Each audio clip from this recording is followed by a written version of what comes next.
उम्मीद है अच्छे होंगे। हेलो गाइस, कैसे हैं आप लोग? उम्मीद है अच्छे होंगे। तो इन्फॉर्मेशन है, आपके पास है 20 क्वेश्चन।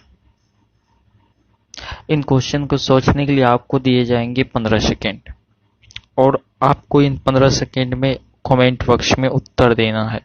अगर आपको पूछे गए किसी भी प्रश्न दिक्कतें आती हैं तो क्वेश्चन कमेंट बॉक्स में लिखें। 10वीं के बोर्ड एग्जाम को कंप्लीट करने के लिए हमारे चैनल को जरूर सब्सक्राइब करें तथा हमारे टेलीग्राम ग्रुप को ज्वाइन जरूर करें। लिंक आपको डिस्क्रिप्शन में मिल जाएगा। तो पहला क्वेश्चन है, इटली तथा जर्मनी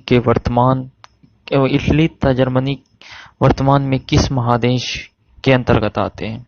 इटली तथा जर्मनी वर्तमान में किस महादेश के अंतर्गत आते हैं? तो यह होगा यूरोप महादेश के अंतर्गत आते हैं। तो आप सुनिए, आपको क्वेश्चन मिलेगा ऐसे। क्वेश्चन आपको दिया जाएगा और आपके पास होंगे 10 सेकेंड। आपका सेकेंड स्टार्ट होता है। इटली तथा जर्मनी वर्तमान में किस महादेश के अंतर्गत आते हैं?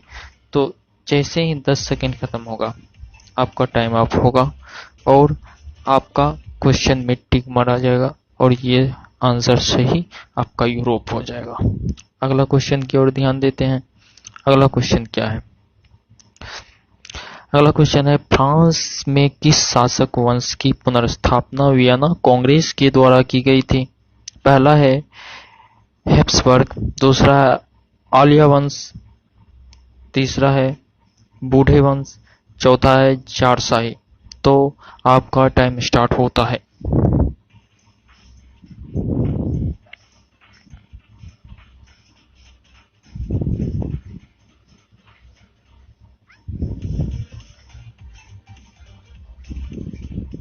कौन सा है बोलिए? Time up. आपका है आपका है बूढ़े वंश राइट आंसर। आपका आंसर राइट आंसर है बूढ़े वंश, ये आपका राइट आंसर है। अगला क्वेश्चन की ओर ध्यान देते हैं। अगला क्वेश्चन की ओर ध्यान देते हुए चलते हैं। अगला क्वेश्चन है, मेजिनी का संबंध किस संगठन से है? मेजिनी का संबंध किस संगठन से है? लाल सेना, कार्बोनरी, फिलिक, हेटारिया, डायट। आपका टाइम स्टार्ट होता है।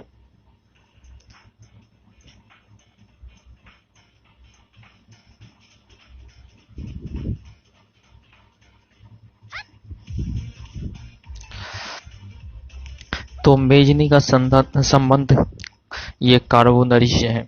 मेजनी का संबंध कार्बोनरी से है। अगला क्वेश्चन है, इटली एवं जर्मनी के एकीकरण के विरोध में कौन था? इंग्लैंड, रूस, ऑस्ट्रिया, प्रशा। टाइम। इटली तथा जर्मनी के एकीकरण के विरुद्ध निम्न में से कौन था? इंग्लैंड, रूस, ऑस्ट्रिया, प्रशा। कौन था? जी हाँ, बोलिए। इटली एवं जर्मनी के एकीकरण के विरुद्ध कौन सा देश था? इटली एवं जर्मनी के विरुद्ध कौन सा देश था?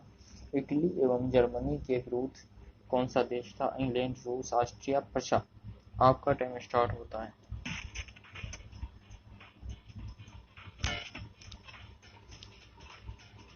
इटली एवं जर्मनी के एकीकरण के विरुद्ध कौन सा देश था? 4 नंबर क्वेश्चन है। आपका टाइम अप होता है और ये था आपका Austria. Austria is right answer. And next question, count Cavour को विक्टर एमनुएल ने किस पद पर नियुक्त किया था? सेनापति, फ्रांस के राजदूत, प्रधानमंत्री, गृह मंत्री। Time start. काउंट काउर को विक्टर एमनुएल ने किस पद पर नियुक्त किया था? सेनापति, फ्रांस के राजदूत, प्रधानमंत्री और 3 नंबर है गृह मंत्री। तो आपका राइट आंसर हो जाता है प्रधानमंत्री। प्रधानमंत्री इज राइट आंसर। ये होगा सी नंबर का, सी नंबर प्रधानमंत्री। गैरिबाल्डी पेशे से क्या थे? सिपाही, किसान, जमींदार, नाविक। आपका टाइम स्टार्ट होता है। गैरिबाल्डी पेशे से क्या थे? गैरिबाल्डी पेशे से क्या थे? सिपाही, किसान, जमींदार, नाविक। आप लोग सोच के बताइए क्या थे। टाइम अप होता है आपका नाविक। नाविक इज राइट आंसर। और अगला क्वेश्चन है आपका, जर्मन राइन राज्य का निर्माण किसने किया था? जर्मन राइन राज्य का निर्माण किसने किया था? लुई 18वां, नेपोलियन बोनापार्ट, नेपोलियन III और बिस्मार्क। आपका टाइम स्टार्ट होता है। जर्मनी राइन राज्य का निर्माण किसने किया था? 7वां क्वेश्चन है, जर्मनी राइन राज्य का निर्माण किसने किया था? Napoleon III, Napoleon Bonaparte. Time up होता है। Napoleon Bonaparte is right answer. अगला क्वेश्चन है, जालवेरिन कैसी संस्था थी? क्रांतिकारियों की, व्यापारियों की, विद्वानों की, पादरी या सामंतों की? जालवेरिन कैसी संस्था है? टाइम स्टार्ट होता है आपका। जालवेरिन कैसी संस्था है? क्रांतिकारियों की, व्यापारियों की, विद्वानों की, पादरी की। तो बता दें आपको, ये व्यापारियों की संस्था थी। आपका टाइम अप होता है। ये व्यापारियों की संस्था थी। B number is right answer. अगला क्वेश्चन है, रक्त एवं लोह के नीति का अवलंबन किसने किया था? आपका टाइम स्टार्ट होता है। रक्त एवं लोह के नीति का अवलंबन किसने किया था? Mazzini, Hitler, Bismarck, William first. Mazzini, Hitler, Bismarck, William first. रक्त एवं लोह के नीति का ये था आपका Bismarck. Bismarck is right answer bro. Bismarck is right answer. ठीक। अगला क्वेश्चन है आपका, फ्रैंकफर्ट की संधि कब हुई थी? जल्दी से बता दीजिए। फ्रैंकफर्ट की संधि टाइम शुरू होता है 1864, 1866, 1870, 1871। कब हुई थी फ्रैंकफर्ट की संधि? तो 1871 में होता है। आपका टाइम अप होता है। 1871 इज राइट आंसर। अगला क्वेश्चन आपको दे रहे हैं आपके होम स्क्रीन पे। तो क्या है, यूरोप वासियों के लिए किस देश का साहित्य एवं ज्ञान विज्ञान प्रोत्साहन रहा? यूरोप वासियों के लिए किस देश का साहित्य एवं ज्ञान विज्ञान प्रोत्साहन रहा? जर्मनी, यूनान, तुर्की, इंग्लैंड। टाइम शुरू। जर्मनी, यूनान, तुर्की, इंग्लैंड। किस देश का ज्ञान विज्ञान प्रोत्साहन रहा? साहित्य एवं ज्ञान विज्ञान। तो क्या होगा? आपका राइट आंसर होगा, आपका टाइम अप होता है और राइट आंसर होगा बी, यूनान। यूनान। 12 नंबर का क्वेश्चन है, नेपल्स की क्रांति कब हुई थी? सिसिली और नेपल्स पढ़े होंगे आप लोग। और नेपल्स की क्रांति कब हुई थी? आपका टाइम शुरू होता है 1820, 1821, 1822 और 1827। कब हुई थी नेपल्स की क्रांति? तो आपका क्या हो जाएगा आंसर? आप सोच के बताइए। आपका टाइम अब होता है, सोचने का मौका खत्म। और 18 से 21 आंसर होगा आपका। अगला क्वेश्चन है, चार्टिस्ट आंदोलन कहाँ हुआ? चार्टिस्ट आंदोलन कहाँ हुआ? आपका टाइम शुरू होता है। चार्टिस्ट आंदोलन कहाँ हुआ? फ्रांस, ऑस्ट्रिया, हंगरी और इंग्लैंड। फ्रांस, ऑस्ट्रिया, हंगरी और इंग्लैंड। चार्टिस्ट आंदोलन टाइम देख के बताइए कमेंट में। टाइम ऑफ इंग्लैंड में। ठीक। अगला क्वेश्चन है आपका, यूनान को एक स्वतंत्र राष्ट्र घोषित किया गया। कब किया गया यूनान को एक स्वतंत्र राष्ट्र घोषित? आपका टाइम शुरू होता है 1836, 1832, 1842, 1830। यूनान को एक स्वतंत्र राष्ट्र घोषित कब किया गया? यूनान को एक स्वतंत्र राष्ट्र घोषित कब किया गया? 1837, 1832, 1842 और 1830 में टाइम अप होता है और आपका राइट आंसर हो जाता है आपका 1832। 1832 इज राइट आंसर। कार्बोनरी संगठन किस वर्ष हुआ था? कार्बोनरी संगठन जो है किस वर्ष हुआ था? टाइम शुरू।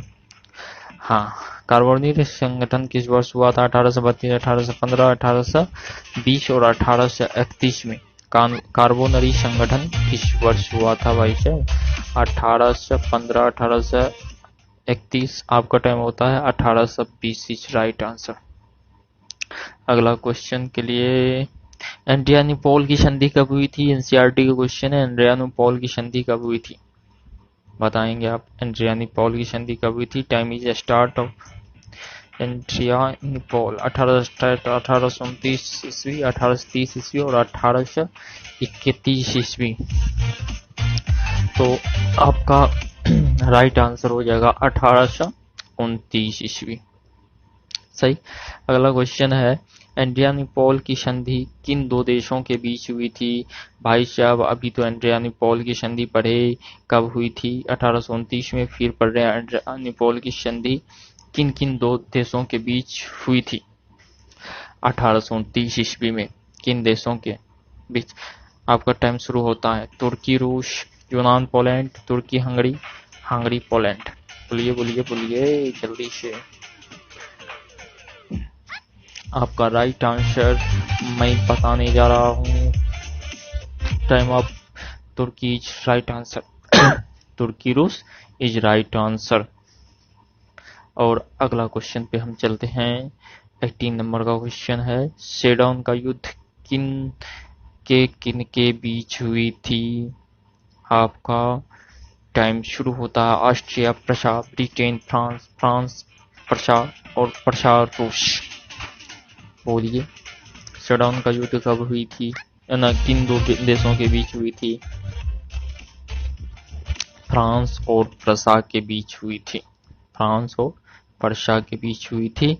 अगला क्वेश्चन है, किस देशों का हंगरी पर पूर्ण आधिपत्य था? हंगरी की राजधानी बुडापेस्ट। और किन देशों का हंगरी पे पूर्ण आधिपत्य था, मतलब अधिकार में था? फ्रांस, ऑस्ट्रिया, ब्रिटेन, तुर्की। जल्दी से बोलिए आंसर। आंसर हो जाएगा आपका ऑस्ट्रिया। अगला क्वेश्चन, किस देश का 19 नंबर का 20 नंबर का क्वेश्चन था। अरे भाई, थैंक यू। आज के लिए इतना ही काफी है। Thanks for watching.